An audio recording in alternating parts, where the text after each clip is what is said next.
Second round of NAFTA negotiations wrap up today in Mexico. Trade leaders from the three countries fight to get a deal done by the end of the year. Sarah Mock has an inside perspective of the negotiations from Washington. U.S. Trade negotiators launched NAFTA talks in August with a bold statement on White House trade goals. I want to be clear that he is not interested in a mere tweaking of a few provisions and a couple of updated chapters. We feel that NAFTA has fundamentally failed many Americans and needs major improvement.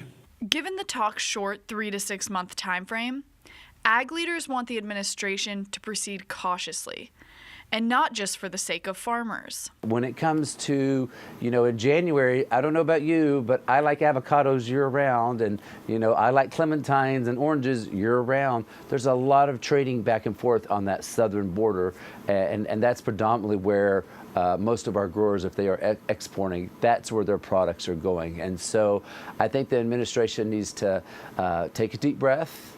Let's take a step back.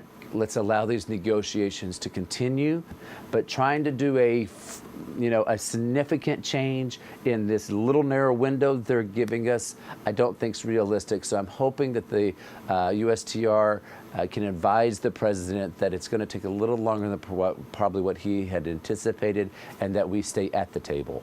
The president's recent statement that the U.S. would, quote, end up probably terminating NAFTA were particularly unwelcome as the next round of talks moves south of the border. I was a little troubled by the president's comments after the first round of renegotiations, especially in Arizona, a border state, and right before we're heading into the second round in Mexico City. If we pull out of NAFTA, I don't see commodity prices rising anytime soon whatsoever. It's such a huge market for us. Despite the secrecy surrounding these talks, a group of CEOs are cleared to get a deeper look at what's going on behind closed doors. And though they're not able to discuss details, they're hopeful. I felt that the USTR staff here in the United States did a very good job on the first round of renegotiating NAFTA.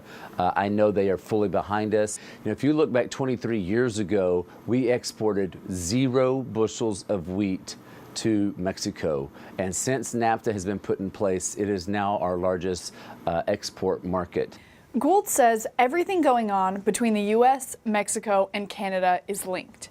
And even though issues like immigration and the border wall may not be directly on the table in these talks, hard feelings on those topics may impact the negotiations going forward. For RFD-TV, Sarah Mock, Washington.